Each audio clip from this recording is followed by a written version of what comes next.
ನಮಸ್ಕಾರ. ಇಷ್ಟು ದಿನ ಜಾಬ್ ಕಾಲ್ಫಾರ್ಮ್ ಆಗಿಲ್ಲ ಅಂತ ಕಾಯ್ತಾ ಇದ್ವಿ. ಹಾಗೆ UPSC ನೋಟಿಫಿಕೇಶನ್ ಔಟ್ ಆಗಿದೆ 2026 UPSC ಅಂದರೆ ಯೂನಿಯನ್ ಪಬ್ಲಿಕ್ ಸರ್ವಿಸ್ ಕಮಿಷನ್. ಇವರೇ ಏನು ಮಾಡ್ತಾರೆ, UPSC ಎಕ್ಸಾಮ್ನ ಕಂಡಕ್ಟ್ ಮಾಡ್ತಾರೆ. ಇದನ್ನ ಸಿವಿಲ್ ಸರ್ವಿಸ್ ಎಕ್ಸಾಮ್ ಅಂತಲೂ ಕೂಡ ಹೇಳ್ಬೋದು.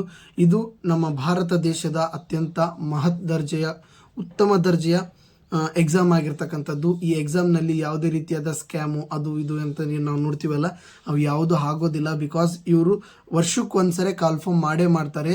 ಈ ಎಕ್ಸಾಮಿಗಂತಾನೆ ಅದೆಷ್ಟೋ ವರ್ಷಗಳ ಕಾಲ 2-3 ಸತತವಾಗಿ 5 ವರ್ಷ 6 ವರ್ಷಗಳ ಕಾಲ ಏನು ಮಾಡಿರ್ತಾರೆ, ಅಟೆಂಪ್ಟ್ ಮಾಡಿರ್ತಾರೆ. ಆಮೇಲೆ ಸತತ 5-6 ವರ್ಷಗಳ ಕಾಲ ಈ ಎಕ್ಸಾಮಿಗಂತಾನೆ ಕೂತು ಓದಿರ್ತಾರೆ. ಈ UPSC ಬರ್ತಕ್ಕಂಥ 3 ಮೇಜರ್ ಆಗಿ IAS, IPS, IFS ಇವುಗಳು ನೀವು ತೆಗೆದುಕೊಂಡ ಮಾರ್ಕ್ಸ್ನ ಆಧಾರದ ಮೇಲೆ, ರ್ಯಾಂಕ್ನ ಆಧಾರದ ಮೇಲೆ ಏನು ಮಾಡ್ತಾರೆ, ಈ ಹುದ್ದೆಯನ್ನು ಹಂಚಿಕೆ ಮಾಡಿಕೊಳ್ಳಾಗುತ್ತದೆ. ಈಗ ಈ ಹುದ್ದೆ ನೋಟಿಫಿಕೇಶನ್ ಆಗಿರೋದು 4th ಫೆಬ್ರವರಿಯಲ್ಲಿ. ಇಲ್ಲಿ ನೀವು ನೋಡ್ತಾ ಇರ್ಬೋದು.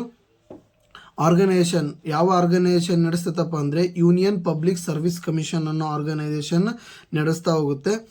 ಎಕ್ಸಾಮ್ ನೇಮ್ ಏನು, ಸಿವಿಲ್ ಸರ್ವಿಸ್ ಹೇಳಿದ್ವಲ್ಲ, ಸಿವಿಲ್ ಸರ್ವಿಸ್ ಎಕ್ಸಾಮು. ಇದರಲ್ಲಿ 3 ಥರ ಇರ್ತದೆ: ಪ್ರಿಲಿಮ್ಸು, ಮೇನ್ಸು, ಇಂಟರ್ವ್ಯೂ ಅಂತಂದೇಳಿ. ಹಾಗೆ exam level national level of exam ಇರುತ್ತೆ. ವೇಕೆನ್ಸಿ ಎಷ್ಟಿದಾವೆ ಅಂದರೆ 933 ವೇಕೆನ್ಸೀಸ್ ಇದ್ದಾವೆ. ಎಕ್ಸಾಮ್ ಮೋಡ್ ಏನಾಗಿರುತ್ತೆ, ಆಫ್ಲೈನ್ ಮೋಡ್ ಇರುತ್ತೆ. ಈಗ ಹೆಂಗೆ ನಮಗೆ ಎಲ್ಲ ಎಕ್ಸಾಮ್ಗಳಿಗೂ ಈಗ ಹಾಲ್ ಟಿಕೆಟ್ ಕೊಡ್ತಾರೆ. ಹಾಲ್ ಟಿಕೆಟ್ ಕೊಟ್ಟ ತಕ್ಷಣ ನಾವು ಅಲ್ಲಿರ್ತಕ್ಕಂಥ ಕ್ರೈಟೀರಿಯಾನ ಫಾಲೋ ಅಪ್ ಮಾಡ್ಕೊತ, ಡ್ರೆಸ್ ಕೋಡ್ ಫಾಲೋ ಅಪ್ ಮಾಡ್ಕೊತ ಹೋಗಿ ಎಕ್ಸಾಮ್ ಹೇಗೆ ಅಟೆಂಡ್ ಆಗ್ತೀವಿ, ಅದೇ ರೀತಿ ಆಫ್ಲೈನ್ ಎಕ್ಸಾಮ್ಸ್ ಇರುತ್ತವೆ.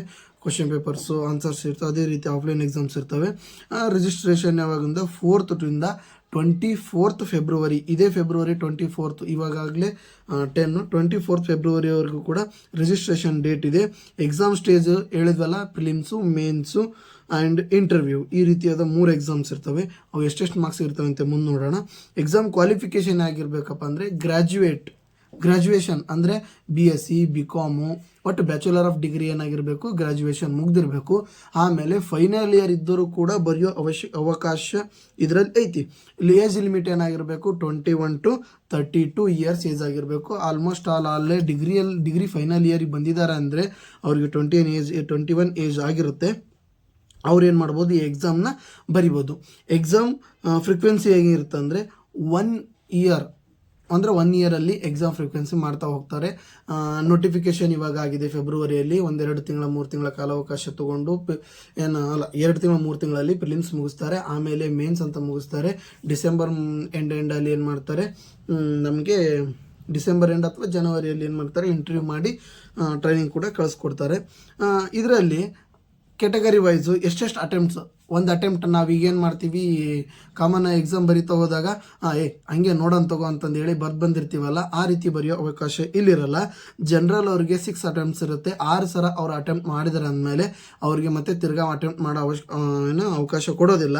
OBC ಅವ್ರಿಗೆ 9 attempts ಇರ್ತವೆ. SC ST ಅವರಿಗೆ ನೋ ರಿಸ್ಟ್ರಿಕ್ಷನ್ಸ್. ಇಟ್ ಮೀನ್ಸ್ ಏನಪ್ಪ, ಇಷ್ಟೇ ಅಟೆಂಪ್ಟ್ಸ್ ಬರಿಬೇಕು ಇವರು ಅನ್ನೋ ಒಂದು ರಿಸ್ಟ್ರಿಕ್ಷನ್ ಏನಿರಲ್ಲ. ಅವರು ಇದನ್ನು ತುಂಬ ಯೂಸ್ ಮಾಡ್ಕೋಬೋದಾಗುತ್ತೆ. ನೆಕ್ಸ್ಟ್ ಇಲ್ಲಿ ನೋಡ್ಬೋದು ನೀವು, exam UPSC exam marks background ಏನಿರ್ತದಪ್ಪ ಅಂದರೆ ಪ್ರಿಲಿಮ್ಸು ಇದು ಕ್ವಾಲಿಫೈಯಿಂಗ್ ಪೇಪರ್ ಆಗಿರ್ತದೆ. ಇದು 400 ಮಾರ್ಕ್ಸಿಗೆ. ಇದನ್ನು ಪೇಪರ್ 1 ಜನರಲ್ ಸ್ಟಡೀಸ್ ಇರುತ್ತಾ, ಇನ್ನೊಂದು ಪೇಪರ್ 2 CSAT ಇರುತ್ತೆ. General 1 paper 200 marks, CSAT paper ಕೂಡ 200 ಮಾರ್ಕ್ಸು. ಇವು ಕ್ವಾಲಿಫೈಯಿಂಗ್ ಪೇಪರ್ ಆಗಿರ್ತವೆ. ನೆಕ್ಸ್ಟ್ ಮೇನ್ಸಲ್ಲಿ 1750 ಮಾರ್ಕ್ಸ್, 1750 ಮಾರ್ಕ್ಸ್ ಇರ್ತದೆ. ಅಲ್ಲಿ 7 ಪೇಪರ್ ಇರ್ತವೆ. Essay type 4 general study paper, 2 optional papers ಇರ್ತವೆ. 250 ಮಾರ್ಕ್ಸು ಒಂದೊಂದು ಈಚ್, ಅಂದರೆ 7 ಪೇಪರ್ಸ್ ಇರ್ತವೆ. 250 ಮಾರ್ಕ್ಸು ಒಂದೊಂದು ಪೇಪರ್ಗೆ 250 ಮಾರ್ಕ್ಸ್ ಇರ್ತದೆ.